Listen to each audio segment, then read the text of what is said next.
Nuove Revstar 2022, cosa cambia rispetto a quelle vecchie? Oggi lo scopriamo. Ciao chitarristi e bentornati su Shape Your Tone, sono Ale e nel video di oggi parliamo di tutte le novità per il 2022 di casa Yamaha. In particolare vi spiego cosa c'è di nuovo per tutto quello che riguarda le ormai famose chitarre Revstar, la Element, la Standard e la Professional. La Element è quella più entry level, la Standard è quella di fascia media, mentre la Professional ovviamente è quella che costa di più. Se vi piacciono questi video in cui analizziamo tutte le novità di un determinato modello di chitarra, lasciate un bel like, perché se questo video arriva a 1000 like proviamo a portare tutte le novità riguardo a qualsiasi cosa, anche se l'Eurospin fa dei biscotti nuovi.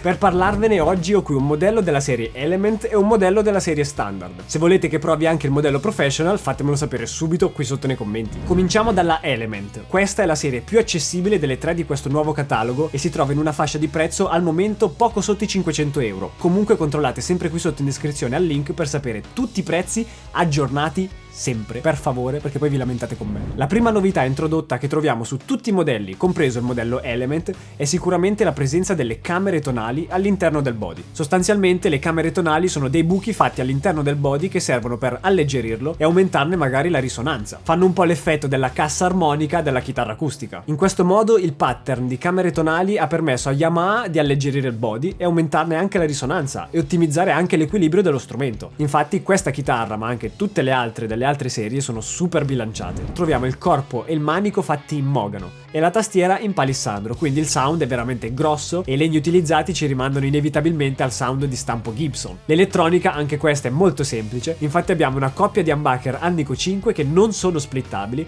ma come tipico di Yamaha hanno un push-pull che si chiama Dry Switch. Questo selettore semplicemente ci permette di attivare un filtro passa alto per attenuare appunto le frequenze più basse e avere uno strumento un pochino più chiaro, cosa che magari con un humbucker che notoriamente suona un pochino scuro può fare molto comodo.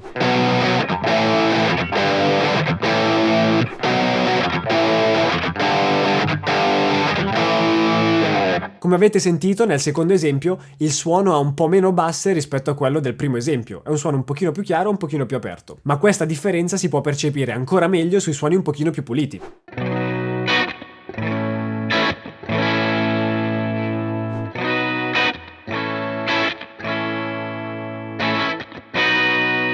Questa è la serie più accessibile delle tre e per il prezzo che ha offre una qualità di base veramente ottima. Anche tutte le finiture che sono disponibili sono tanta roba, tipo questa rossa è veramente bella, ma ho visto un po' di foto e ne ho vista una azzurra con le due righe bianche che sembrano una moto da corsa che in casa Yamaha ci sta alla grandissima ed è uno spettacolo. Se uno ha in testa il sound tipico Gibson con doppio humbucker, bello scuro, abbastanza grosso e non ha chissà che budget da spendere, sicuramente è uno strumento da tenere in considerazione.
Passando al modello standard abbiamo la serie intermedia, che è disponibile in ancora più modelli rispetto alla Element. Come fascia di prezzo siamo poco sotto gli 800 euro, ma come prima controllate il link qui sotto in descrizione così restate sempre aggiornati. Praticamente abbiamo il modello doppio humbucker, la versione mancina, ma poi abbiamo anche la versione con i P90 che è quella che abbiamo oggi. Qui voglio partire dall'estetica perché raga è una chitarra di un'eleganza incredibile, a me piace troppo, è troppo bella. Poi quel colore qui, questo azzurro così acceso, quasi pastello, a me dà troppo l'idea di mezzo da corsa, una macchina che va velocissima, tipo la Ferrari che è rossa, questa è azzurra. Ciao Ferrari. Non a caso questi strumenti sono ispirati alle Cafe Racer super famose di Yamaha, quindi mica tanto Ferrari. Tornando a parlare delle novità, anche su questo modello troviamo tutta la struttura di camere tonali che abbiamo visto poco fa, ma in più troviamo anche il manico che è stato modificato rispetto al modello Element per avere anche dei supporti in carbonio al suo interno per rinforzarlo, che già comunque di suo è fatto bene, così raga. Ciao. Dalla serie standard iniziamo a trovare lo switch a 5 posizioni e non più a 3 posizioni come quello che abbiamo visto poco fa. Sicuramente abbiamo qualche possibilità sonora in più. Ad esempio abbiamo la posizione 4 per fare quello che normalmente si fa in questa posizione ma sulla strato.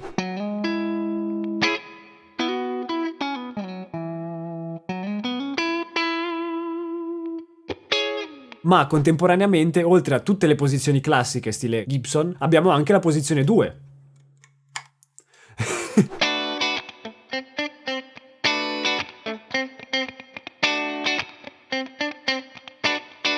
Con tutte queste combinazioni sicuramente abbiamo della versatilità in più, con i P90 ancora di più. Siamo un po' in una via di mezzo come pick-up tra l'humbucker e il single coil. In questo caso il P90 suona molto chiaro comunque, ma non fine come un single coil. Inizia a somigliare già un po' di più ad un humbucker, ma contemporaneamente non è così gonfio e pieno di basse. Bellissimo perché gli humbucker sono stupendi. Tutto questo mischiato ad un focus switch passivo come push-pull al posto del dry switch che abbiamo visto prima. Sostanzialmente questo focus switch si occupa di scurire un po' il suono.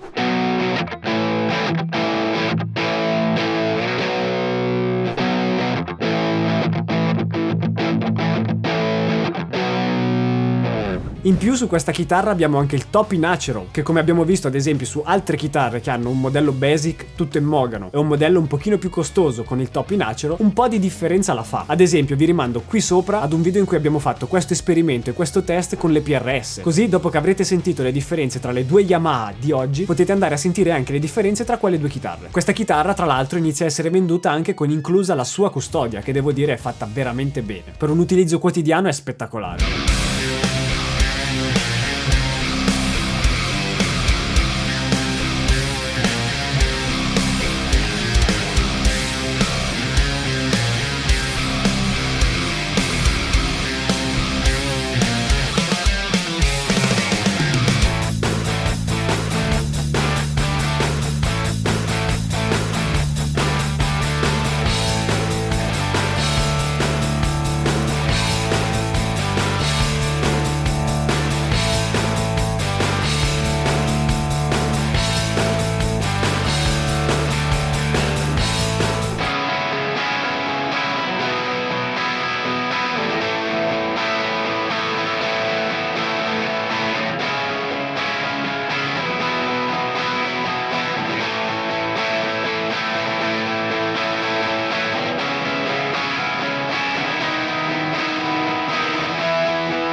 Ora due parole sul modello Pro. Sostanzialmente è il modello standard con altri upgrade. Su questo modello non solo il manico è rinforzato, ma anche il body, come potete vedere da questa immagine, per ottenere il massimo possibile della stabilità dallo strumento. Esteticamente sono spettacolari anche queste, ci sono sia con l'humbucker che con i P90, e a livello di costruzione sono sicuramente delle cose fenomenali. Prezzo siamo intorno ai 1900 euro. La chitarra comunque ha dei materiali che sono sicuramente molto più pregiati ed è fatta in Giappone rispetto alle altre due che sono indonesiane. Se volete vederlo qui sul canale, mi raccomando, lasciate like qui sotto perché di più così la portiamo.